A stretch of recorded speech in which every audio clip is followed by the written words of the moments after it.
You're tuned in to the Wifed Up Now What podcast. I'm Coriel, here to give y'all some marriage management advice specifically for millennial wives.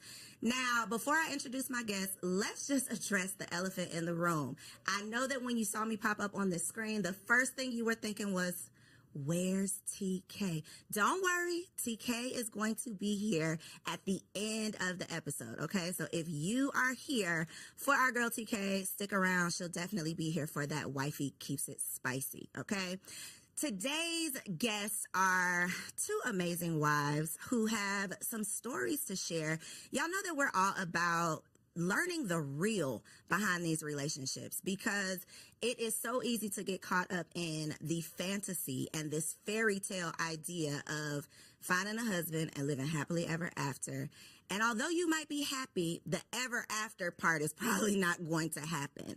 And so today we're going to talk about the real inside of these relationships. And I have Precious and Angela in the building. Hey. Hi. So start by telling us how long you've been married. Well, I've been happily married for 10 and a half years. Come on, 10 and a half. Yes. Well, it's almost less than a half because our anniversary is in April. Okay. Yes. Okay, so 10 years. 11. Look, we're going to say 11. Rising 11. Rising on the 11. Well, since we're going to raise up, I'll say 10 years because it'll be 10 years July 5th this year. So Okay. I'll say 10. So we got some OGs in the building. OGs, yeah. We're going to start out. We're going to keep it light, okay? We're going to start out with a little this or that because this is going to be February episode, right? This month is all about love. So we're going to get into that. But I want to talk about like some old school R&B. I just want to see where y'all at, okay? Warm y'all up a little bit, Let's okay? go, let's go. So this or that. Who do y'all prefer or who did y'all prefer? Mary J. or Mariah Carey? Mary J. Why did you make that face as if there was no other option? I mean, Mary J has the soul. She has the grit. You know, she's been through some things. I think that Mariah's been through some things more in the latter times. And when she first came out, I felt But like... that's not what she was singing about. Yeah, it wasn't what she was singing about. And I mean, from a suburban girl, I just resonated with Really? Mary J because I just was like, I ain't been through these things, but it's interesting, you know? So I think I was more mesmerized by Mary J. Okay, I think everyone can relate to Mary J because she's a little bit more around the way. Your homegirl, she's been through what you've been through and doesn't come across as, no, this can't happen to me. Right. I think Mariah does separate herself from. She's definitely not the around the way girl. Okay, I got it. Boys to Men or Drew Hill? Not two really deep sides. Well, you know what? For me, I'll say it depends on what mood I'm in Facts. because I enjoy both artists. They're both amazing artists, both amazing vocals. But if you, depending on what mood, that one's a tough one. Now, that one's a tough one. Flip a coin. I'm going to go with Drew Hill, though. See, Drew Hill is the basement parties, the sock hops. Drew Hill was us being fast. Yeah. Yes, Yeah. the sock hops, the dancing, and all that. And then Boys to Men, I feel like I have to choose Boys to Men because, like, some of those songs will still bring me to tears today. They're more like iconic. Yes, and what band do every single person you relate to? Like, I love the deep voice. I love the high pitch. Like, Okay, so that was a good one. Okay. Last but not least, Usher Confessions or Beyonce Lemonade? Beyonce. On the internet, it's Beyonce's internet. Beyonce. Is it? 100, not two. Okay. Is it Beyonce's internet, Angela? I'm going to defer and say, watch this.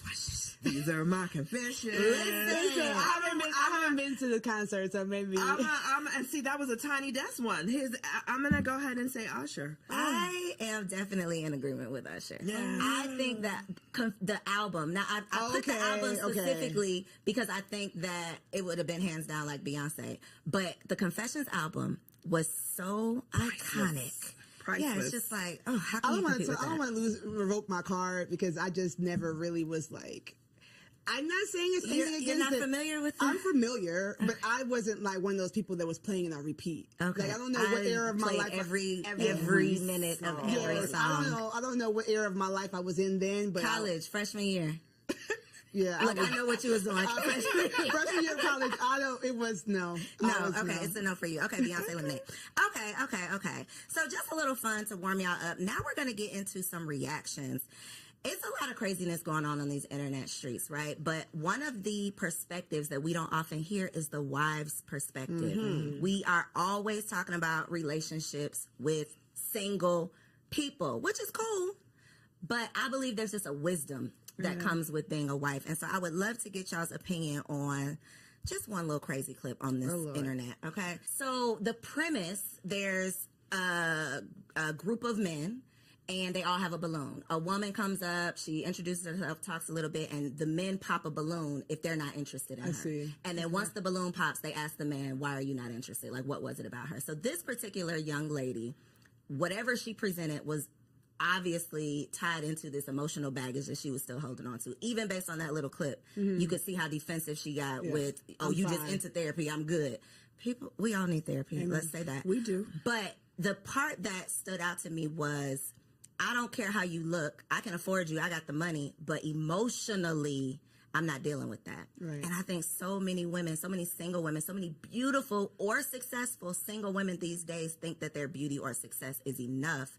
But these men are starting to know and realize that they have worth, and they don't want to necessarily waste their time with the liability.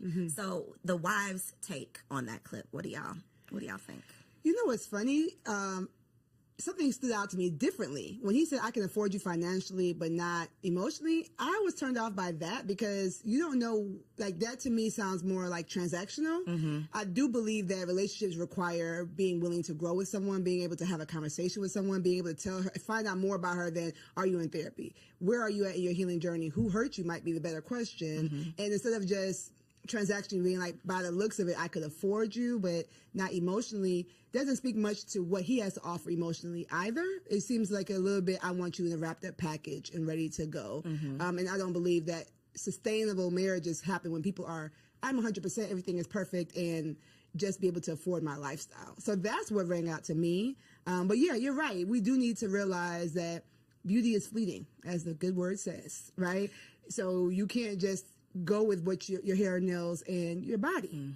You've got to offer more. For me, that was a little bit different because I just experienced watching two single friends of mine who I introduced dating. The man came back to me and said, I can't do her emotionally. Oh, wow. And I had a very deep conversation with him about what does that mean? So I think, and his answer was from a male perspective, and it was, I can love you, compliment you until I am blue in the face. If you don't believe that, and if you don't believe what I'm sharing with you, there's emotionally, I can't carry the relationship for the both of us. Right. So for me, that statement took me back to that conversation that I recently had.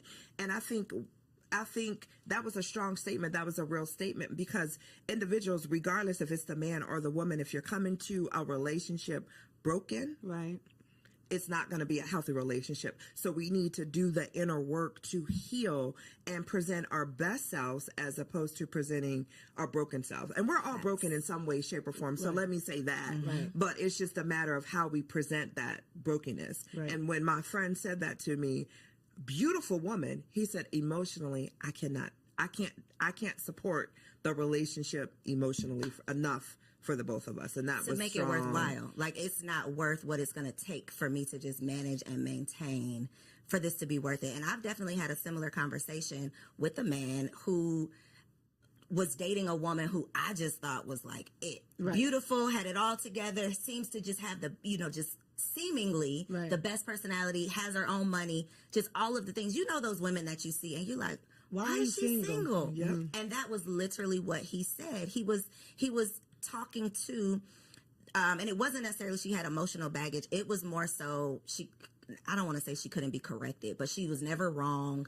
She could never accept any type of direction. And for men, if you act like you don't need me, they have no place. They feel like, well, there's no point in me being here.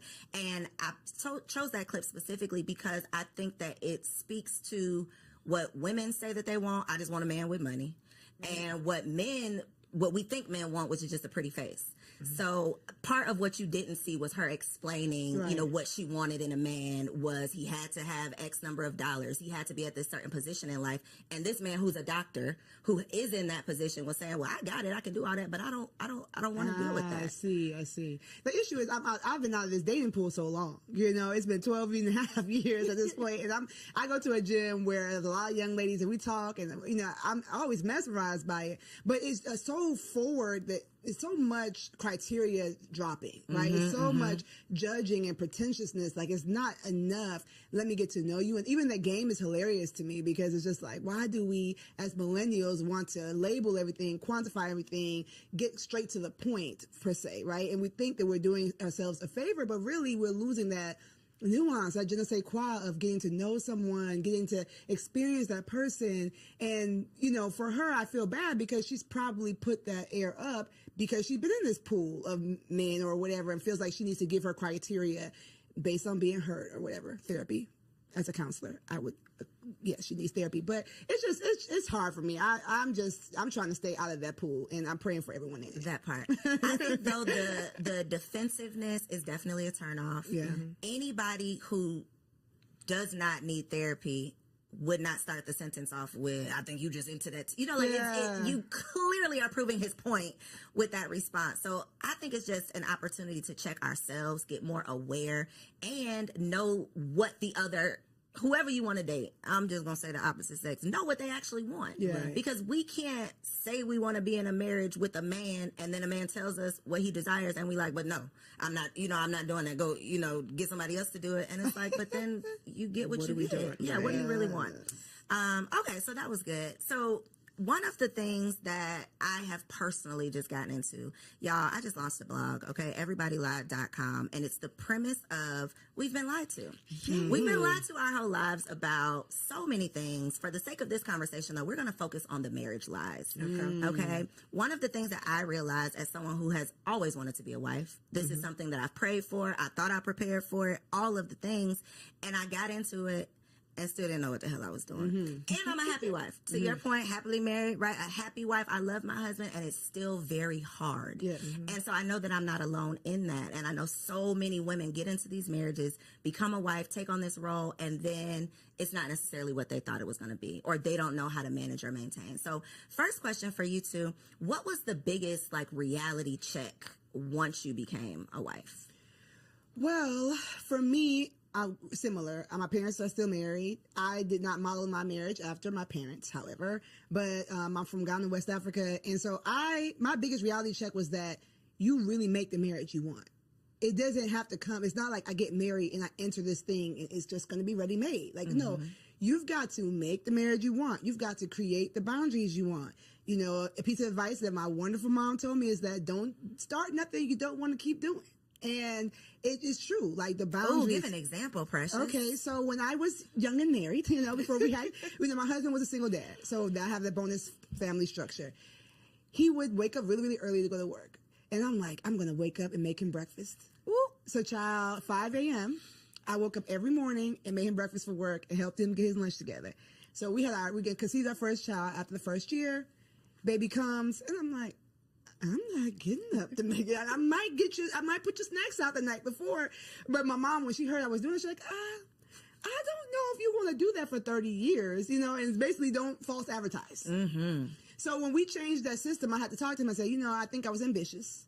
I was doing too much. I still love you all the same. I'm going to show you love because his love language is acts of service. I'm going to show you love in other ways.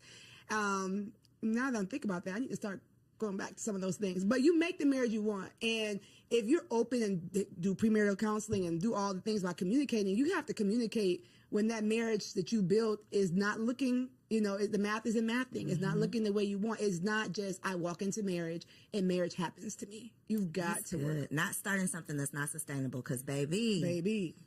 And then I'm going to let you answer. But one thing a point that you made that I want the people to take away from this is that was his love language, and you had to have a conversation about why it was shifting, because his natural thought would have been, she don't love me no more. Right, the baby came and she don't care about me. And now y'all bumping heads, and it was a simple, I'm tired now, I can't keep up with this. But if you don't communicate it, then it turns into, my wife don't want me no more. Exactly. And we know what that can turn into. A lot. So a lot of things that you don't want. So I love that you were able to recognize that and point that out.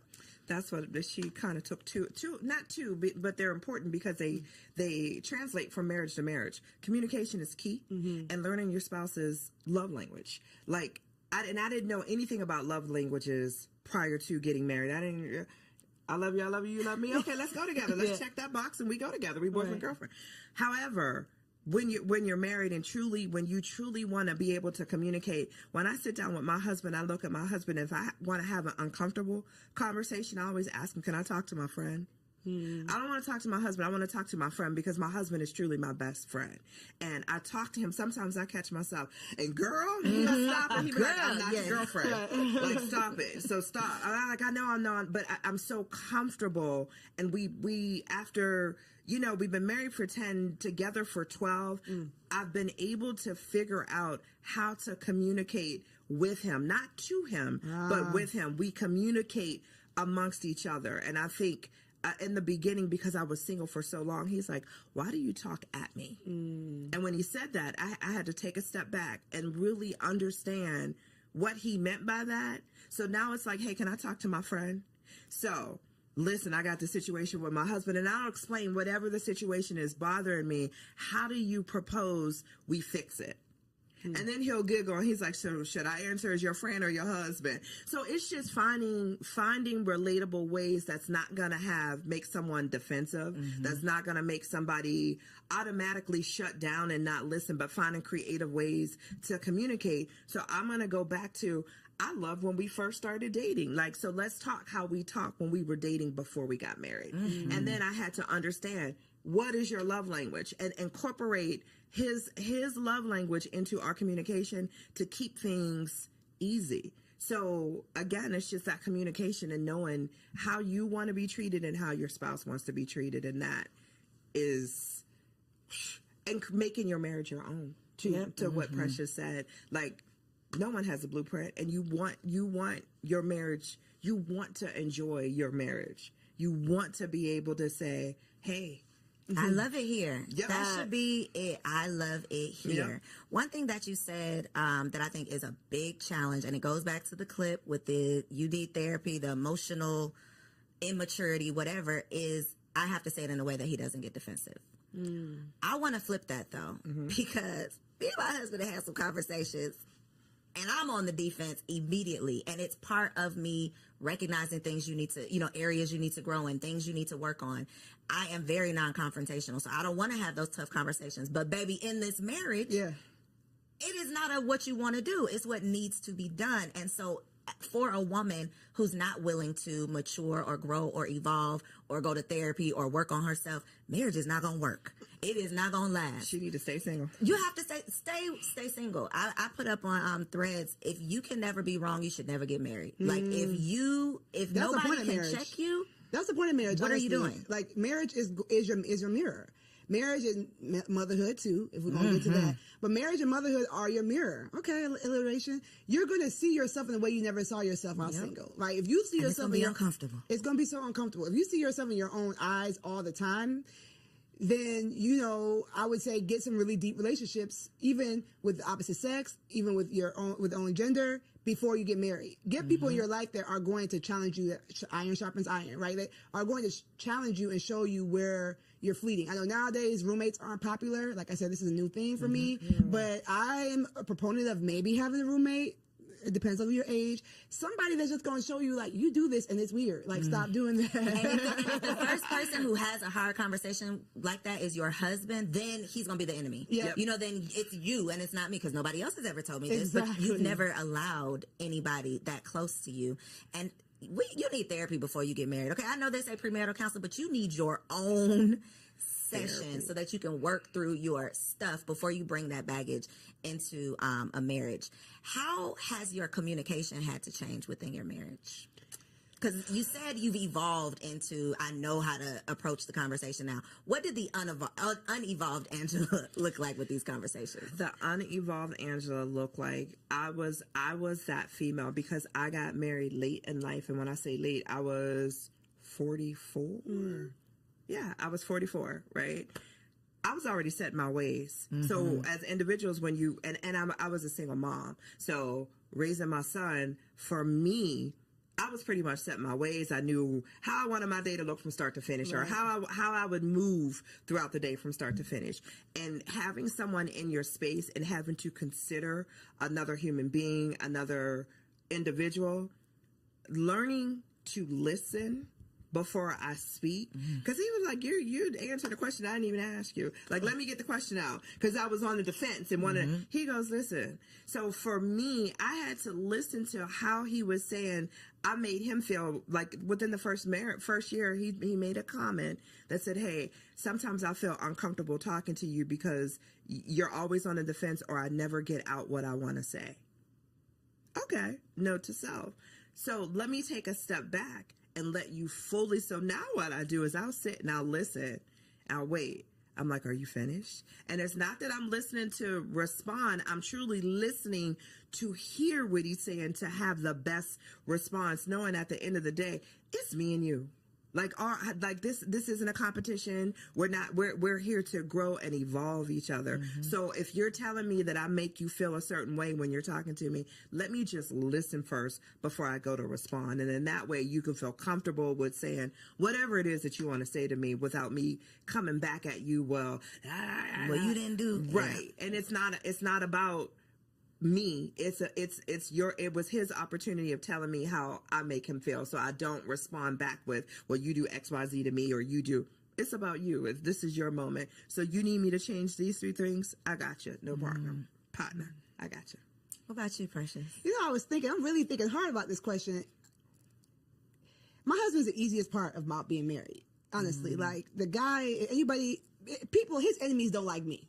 Right? They love him and don't like me. I'm like, wait, I didn't do nothing to you. Like, he just is the easiest part about being married. So our communication's always kind of been like, what's up?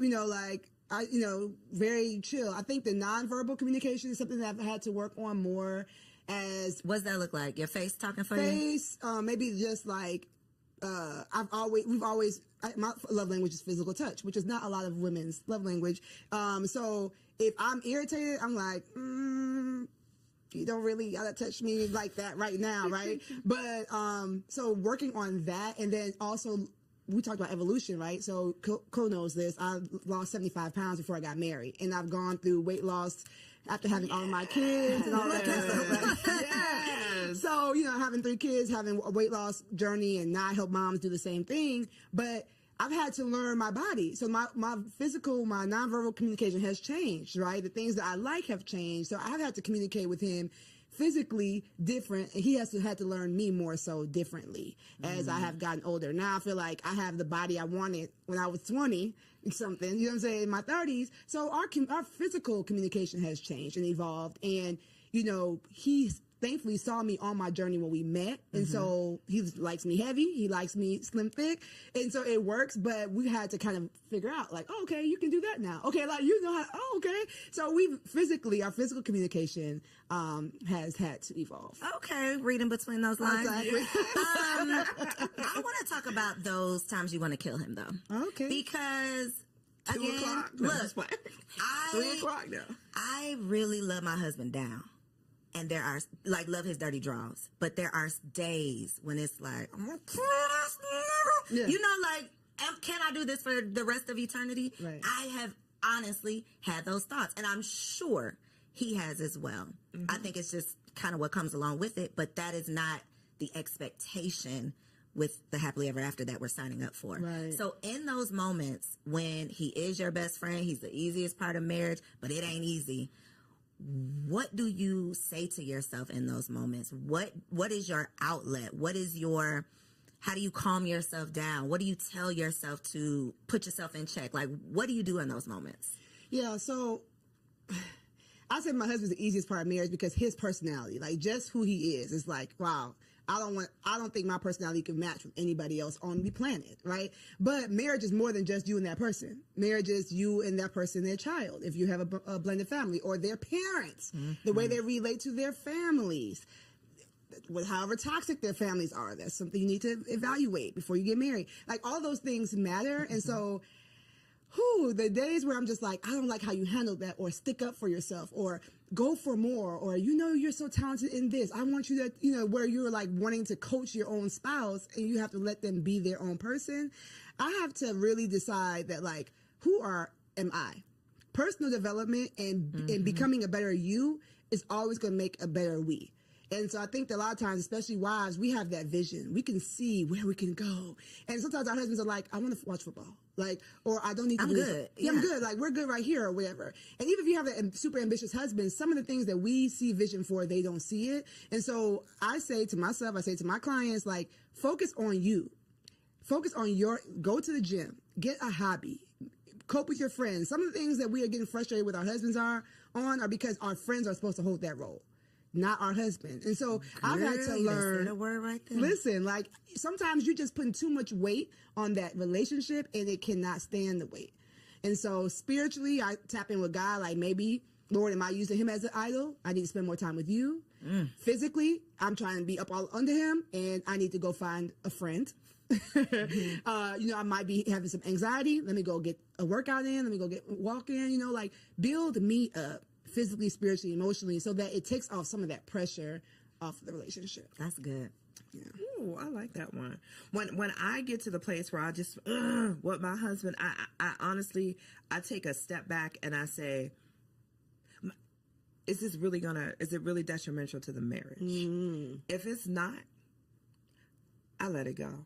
And it's funny, our arguments, 10 years, our arguments are so minute when I listen to other marriages and we talk about, like, issues or problems. Our issues are so small, and I feel like I'm so blessed because of that, because we talk all the time and we communicate about things all the time. But when I get to the point where I just want to choke him, I take a step back and, like, is it really that deep? Is it really that detrimental? Like, I'd be mad, like, man, you left the bathroom light on again. I just want to, and I'm like, is it really that deep? Instead of checking him to say, hey, once again, you left the bathroom light on, I'm just going to go ahead and turn it off and keep it moving about my day. It's just, our arguments be the little petty stuff. But those little petty things can add up. Yes. If the communication is not there. If you don't, if they're not communicated. So, like, our arguments are not, like, I just look at and even, like, our biggest arguments are, I take a step back. Is it really that detrimental to our marriage? And if the answer is no, I just let it go and keep it. Do you all believe there's deal breakers in marriage? In your personal marriage, is there a deal breaker? I say all the time, if you cheat, then yeah, that's a deal breaker for me. And he looks at me, he was like, you'd be so quick to dismiss somebody for cheating. I'm like, for me, you always have a choice. And that choice is not necessarily, am I going to do it or not? But there's a choice prior to you wanting to do that. What is wrong in the marriage that needs to be fixed that you couldn't communicate with me? So give me the opportunity to fix it before you cheat. So for me, anything else we can get over. But if you cheat, there were all these opportunities. Obviously, I was not giving something. Don't know what that could be because you've never communicated that to me. So for me in our marriage, my husband already knows, for me, like, cheating is like a deal breaker, where he's the opposite. I'm his second marriage, and he's like, we're together forever. So basically, and he always says, I had to ask myself, before I asked you to marry you, is this for good? And is there anything that I could not get over? And his answer was no. So I'm like, okay, well, that man ain't cheating. That man ain't cheating. He's trying to stay with you. I would say there is no immediate deal breaker in my marriage. Okay. So immediate. That means nothing is. You can't talk about, at least have a conversation about. Right. So immediate deal breaker mean I don't care what you say. It's over for me. I mean, maybe if he put his hands on me, I can't see myself. Maybe if he put his hands on you, because if he put his hands on me, I just can't see him turn. Like, that to me seems silly to say.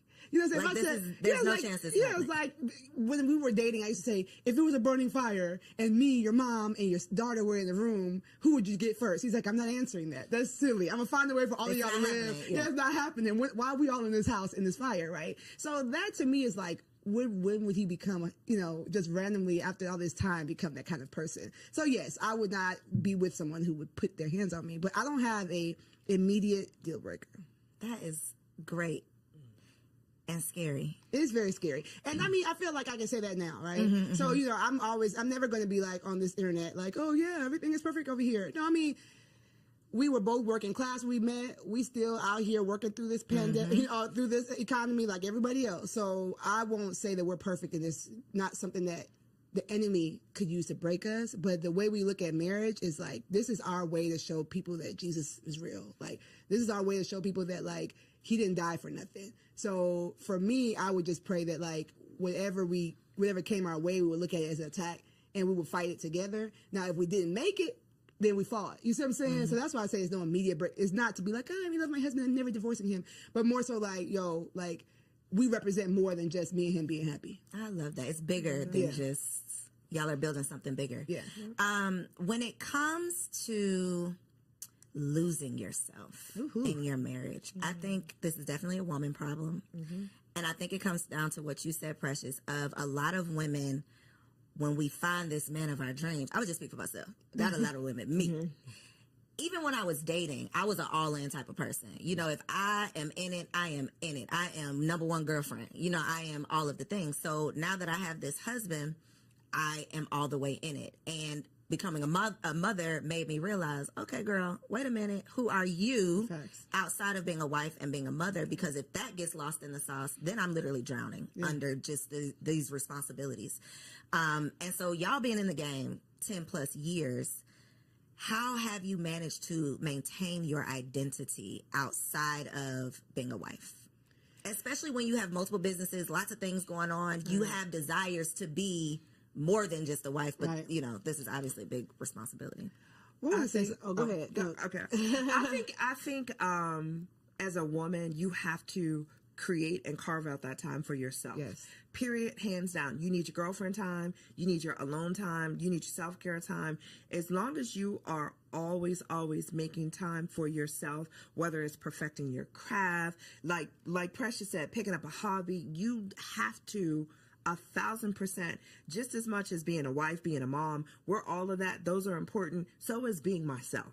So when you have those days where, hey, guess what today? Y'all, I'm going to see you later because I'm going to go get my hair done. I'm going to get my nails done. I'm going to go to the spa. I'm going to relax. I'm going to go eat with my girlfriend. It's so important to make sure, not just the women, but the men too. It's just so important that you're taking that time for yourself and you're truly developing. You don't give up. I hear some people say, well, I gave up my dreams and aspirations because I'm a wife and a mom. What made you think you had to? Because the times are evolving. Yeah. There's things as nannies, like so much that people did not have access and finances to when our parents were coming up, or who we had as role models or marriages, role models in terms of marriages to model after. We didn't see that. We saw the wife staying home and being the wife and mom, and that was it. That's not where we're at today. And a big part of that is always making sure that we as women allot that time for ourselves and not feel guilty about it. Ooh, the guilt part. That part. There's nothing wrong with saying no because I'm taking time for me. Because if we're not good for all the other roles that we have, we can't be good for anything. So we got to be good to ourselves. You already know that she's speaking my language, right? So I heard you speak. One thing I want to affirm you, because I'm always going to do that, is that when you're a woman such as Co, and you're doing all these things as a single woman, society was going to tell you that it's not possible to have it all. It's not possible. So when you get into this beautiful marriage, it's like, okay, I got to work. I got to give everything I can to this because this is an anomaly. I'm an anomaly to be able to be this self-made, 6-figure, maven, right? And so that's a lie. Right? Everybody lies. See, that's a lie. That's a lie. You can have it all. You might not have it all at the same time, and you might not be the one to do it all, but you can. Okay. Thank and you. so you're welcome. You're welcome. It's gonna be, we in the trenches. No hood like motherhood. So we're in the trenches. But to your point, when I teach the LIFT framework, which is my framework, one of the letters is the F, the freedom mindset. That fighting that guilt. And what you said about the T, taking your turn, I'm not gonna go into that, right? Like you take your turn, you do stuff for you, but you gotta start with the mindset of why do you think you need to be lost? How, if you lose yourself, will your husband have someone to love? Will your kids have someone to nurture? Like, getting better gives him a new woman to love, right? Every time I get better, every time I lose an inch, every time I get a new hobby, it's like, okay. It's spicing things up without him having to go find somebody else. You see what I'm saying? And so I think that we have it backwards where it's like, oh, I've got to martyr myself for the things I love. But no, you're giving them a diminished version of yourself. And so even if mom guilt or wife guilt, because I feel like I have more wife guilt than mom guilt, them kids will be all right. Yeah, them kids will be all right. Yep. I feel like y'all have each other.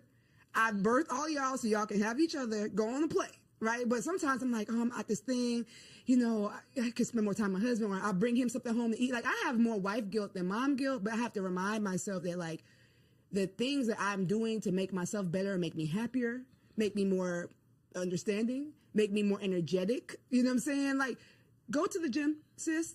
Take the time for you, like, because you're going to be a better version of you when you get there. And so losing yourself is normal. It's more normal. That's a lie, too. It's more normal than you think. You might be beating yourself up and saying, why? I can't believe I let myself go. I can't believe it. A lot of people are doing it. But they're not talking about it. But they're not. Which is the point of these conversations. Because when I see the perfectly curated homes, all this not a figment of our imagination, because I'm seeing it right here on my timeline. It's social media. It's what we think is the norm, and it's like, no, that is not. First of all, that's not even real, right, probably. But we are comparing our real lives to this fantasy or fraudulent 18 seconds, 30 seconds. Clip that we see. And to your point, we think something's wrong with us when we get lost in the sauce. But I definitely, and we're talking about being wives, but when I became a mother, I think I felt it more. Because you have a physical part that's changed too. And, and it's like, I can't go nowhere. This baby is attached to my brain. Like, I am here. I can't, that life that I used to live, I'm literally a new person. Right. I'm literally living a new life, and it's never coming back. And that, I think, is a very tough grief. It's grieving your old life. It's I literally, that old self died, and now I'm this new woman, and I'm trying to figure it all out.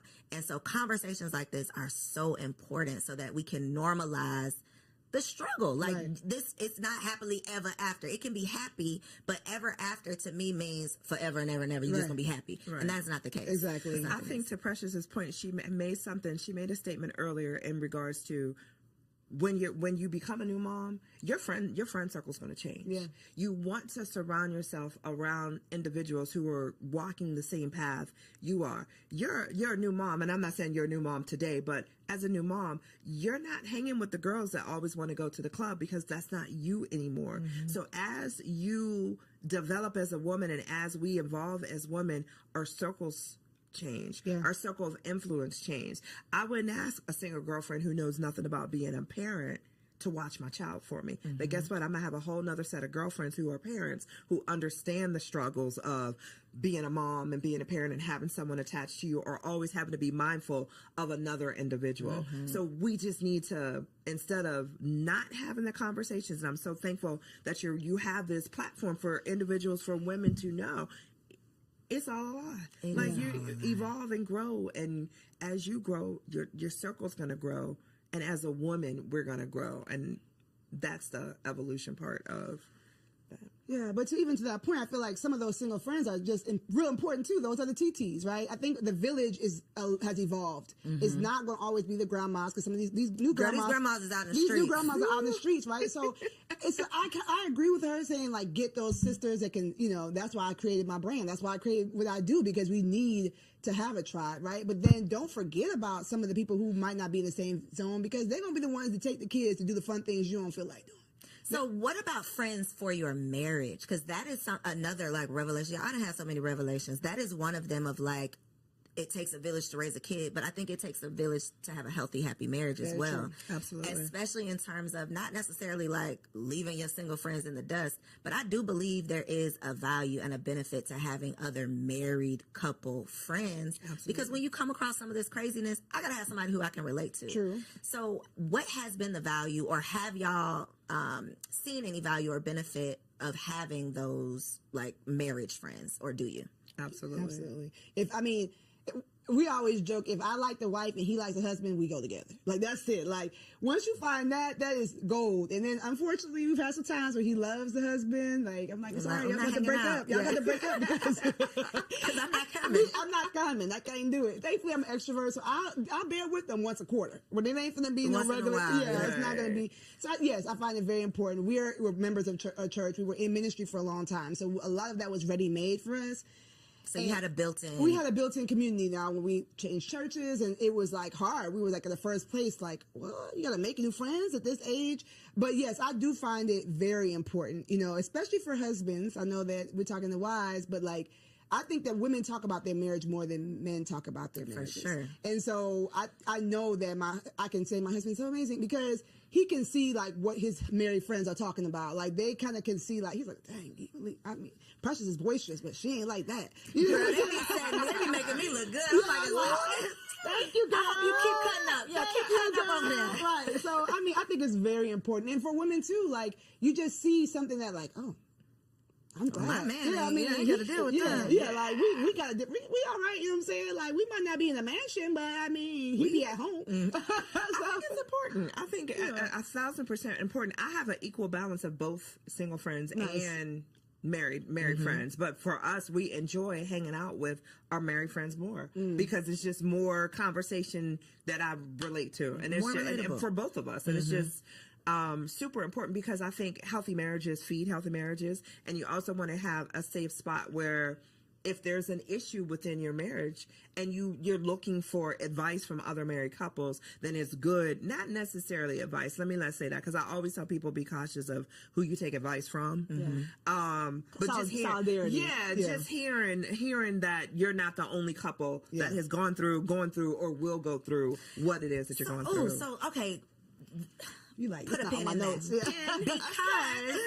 I subscribe, and I think a lot of us subscribe to keep people out your business, right? Disagree.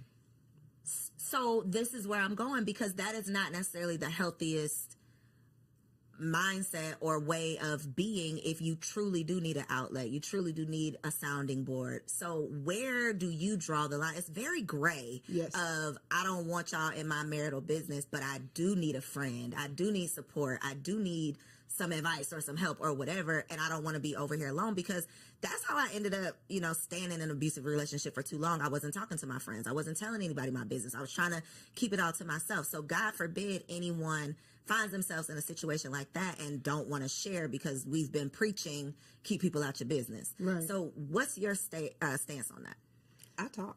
Me too. I like, if you're my friend and you're our friend, you want what's best for us as a couple, I'm going to talk. I will pick up the phone in a minute and call my husband's best friend and say, let me tell you about your boy. Or I will pick up the phone and call his wife and be like, hey, I'm going to share this with you. Do you experience this? Maybe you can whisper it to him. So I talk. If there's an issue and it feels something that you want, that I feel that I need to get off my chest, I'm going to talk. I don't sugarcoat nothing. I don't hold nothing back. And sometimes if I need to be checked, I look for my friends to check me. Am I wrong? Or tell me what and that's how, and I have a girlfriend that I go to, and anytime I start the conversation, okay, I need you. Am I wrong? She's like, hold on, let me get my coffee. But so you want those friends where you want to know that you're talking in a safe space, and you're talking and you're going to get great feedback back. So but I don't listen, hey, no one's perfect. What about family though?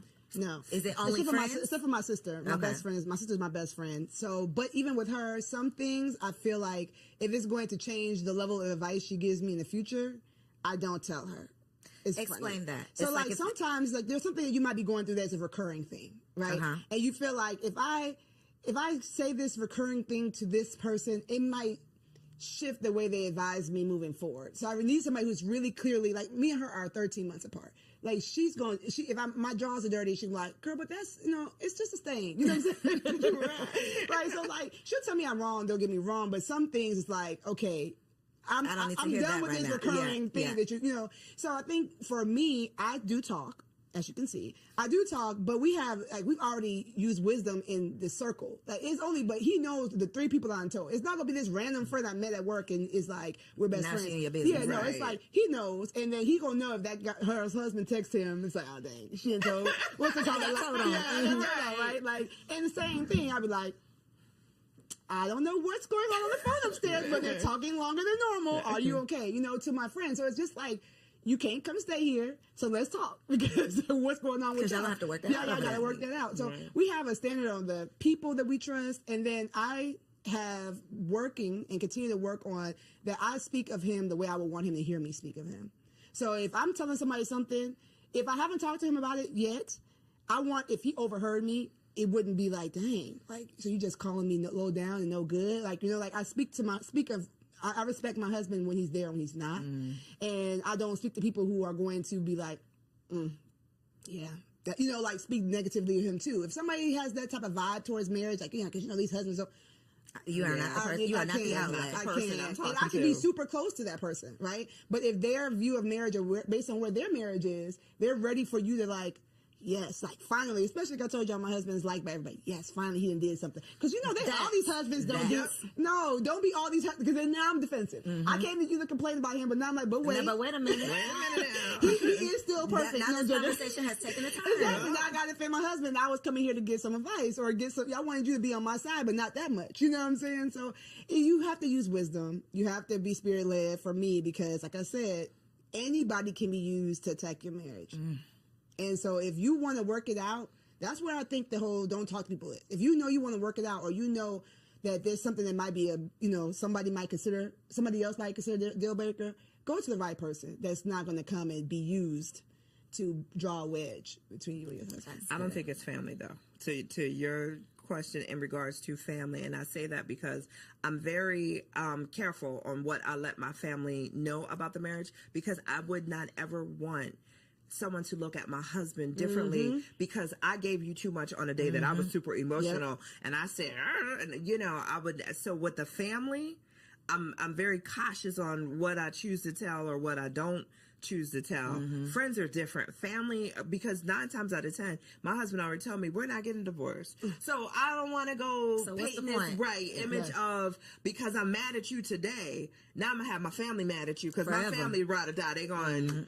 So I'm careful when it comes to family on what I tell and what I don't share. Friends choose you. Family doesn't. Yep. So if you're talking to a friend, this person has chose to be his friend, chose to be your friend. They like him for who he is, right? Your family is putting up with him might because not even like your right, exactly, right. And thankfully, my family loves Ant, but it's like they didn't choose him. They don't even know him as well as my friends know him. So I think it's just about, you know, not casting your pearls in a space that's not safe. You know what I'm saying? Picking the person that you know loves him and might be like, not Precious. You know, sometimes he does it. You know, like giving him the benefit. Helpful advice. Yeah.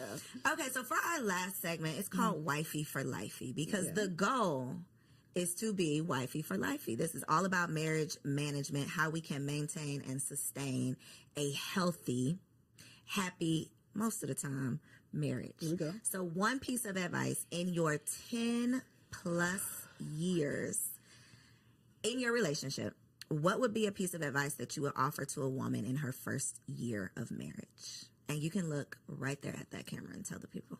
Hey, girl. My advice is that you're God's daughter first. He created you. He gave you your name. He gave you your parents. He gave you your body.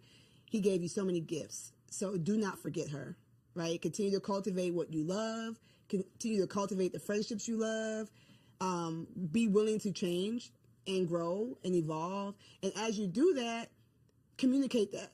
Communicate those changes. Do the self-work. Don't just set it and forget it, right? So continue to grow, continue to love on you. The word says that you love the Lord your God with all your heart and love your neighbor as yourself. But if you don't love yourself, if you neglected yourself, that love you're giving other people is not going to be the level of love that they deserve. So just don't forget you. You know what I'm saying? If you ever need a hand in the process, my name is Precious. I got you. But just don't forget you, and you're loved.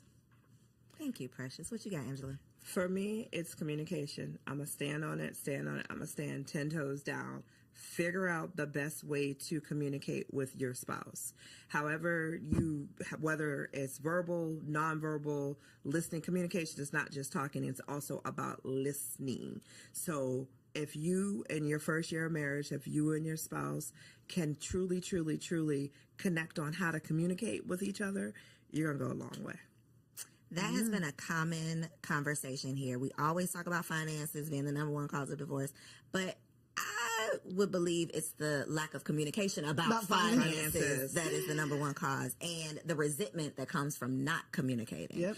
So, such I good conversation. I learn something every single time I have the opportunity to host these shows. So thank y'all for offering your wives' wisdom. Precious, I know you got a lot of stuff for the people. Angela, I know you got a whole lot going on. So look in the camera, tell them where they can find you and how they can connect with you online. Yay. So I'm Precious K. Williams on all platforms. I'm a mommy wellness coach and an international wellness speaker. So I talk about wellness, women's wellness, and lifting yourself up, right, with the power of the Lord, lightening your load, igniting your spark, embracing a freedom mindset so you can take your turn. I run an 8-week program for moms doing just that. So if you need me, go to preciouskwilliams.com. I have a free quiz on there so you can find out how well you actually doing and not just being like, I'm doing all right, I'm doing okay, girl. No, let's figure out how you actually doing so we can get you the help you need so you can be your best self and live happily, mostly. Ever after. And I'm Angela McCoy. You can find me. Well, I'm the president and CEO of Full Circle Consulting Group. We do public relations, we do marketing, we do artist management and events. So if you ever need a fantastic event, we got you. Yeah, you're an artist, you need management, we got you. Public relations, we got you. And if your company needs help with marketing, we got you covered there. You can find us at fullcircleconsultinggroup.com and Full Circle Consulting Group on IG.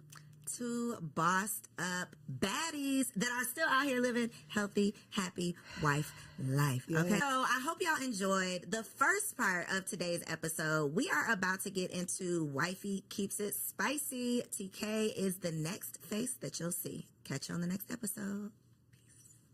Hello, beautiful ladies. Welcome back to another Wifey Keep It Spicy segment with your girl, Takesha. I'm super excited to be back. Yes, with another banger, of course. This is the month of love, February. That's why I got on my red, keeping it sexy. But Valentine's Day is right around the corner as well. And so, of course, I had to give y'all some gems, some jewels, some tips, the tea on how to keep it spicy. Listen, this week is for the big girls. Okay. What do I mean? Because I'm about to challenge y'all to something all month long. Okay. I'm not just about to drop some gems for y'all to be able to enjoy one day. No, baby, we are about to have thriving sex lives and intimacy with our spouses forever. Okay. So we're going to lay down some foundational work, right? I want to challenge y'all as your sister, as your auntie, as your friend. Okay. Am I auntie? But as your friend, I want to challenge you to two things. Okay. I need you to ask yourself if you are ready for the challenge. Why am I challenging you? Because I have done these things. I have experience in these things, and they have absolutely elevated my intimacy with my man. Okay. So if you want to elevate your intimacy, if you want to keep it spicy, I dare you to accept this challenge. Number one, I challenge you to step up in your femininity, specifically in the way that you dress in your house. Okay. A lot of us need to go ahead and fold up the leggings, the oversized t-shirts, the hoodies, the sweatpants. Fold it up, sis. Let's fold it up. And we're going to wear our little house dresses around the house. Okay. We're going to wear elevated loungewear around the house. Okay. We're going to wear those Ross and TJ Maxx summer dresses in the home. We're going to get oiled up. We're going to look cute. Why does this matter? Why am I challenging you to this?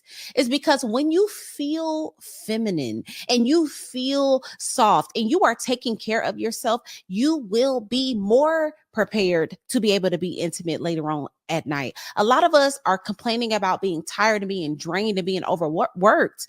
And we just feel like we're in this masculine energy. Well, here's a small tip to step into that feminine energy so that you can be all you need to be when it is time to do what we need to do.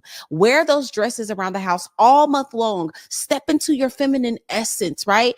I just want to put this caveat out there though. Be prepared for your man to want it all the time and be prepared for you to want it. Okay. Because when you walk past that mirror and you see your silhouette and you see how good you look, you see how you jiggling and wiggling and smooth in that dress, you are going to feel confident. It's going to boost your self-esteem, and it helps you thrive in your femininity, which is absolutely attached to your intimacy.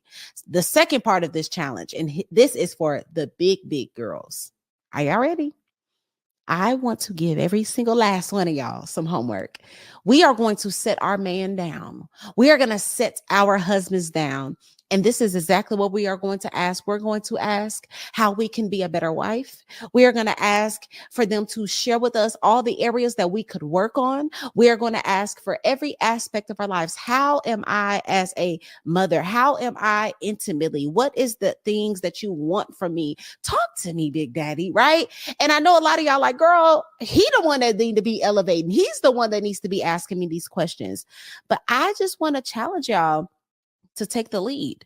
I want to challenge y'all to become more self-aware so that not only are you stepping into your femininity and you're looking more feminine, you are aware of the places that you need to grow in. You are aware in the areas that you need to stretch in. And therefore, overall, just allowing a space for a phenomenal place of intimacy to thrive. A lot of us think we're doing excellent and we just might not be. And that is okay. It is better to have your feelings hurt a little bit and become fully self-aware than to operate in full delusion and just be suffering. We don't want that. We're not building up a culture of women who think it's all about them. So this month we are challenging ourselves to be big girls. We're challenging ourselves not only to know how to be fire in the bedroom, throw it back, do all these tricks, but we're going to be phenomenal women. And so this is what's going to set up for the long lasting, mind-blowing sex that we all want. So that is my advice. That's my tips for this month. I want y'all to comment down below, not this month, but this week. I want y'all to comment down below if you are accepting the challenge. Will you wear dresses all month long? Will you kind of get a little sexy and elevate that loungewear? And are you going to set your man down to really find out what's tea? Let me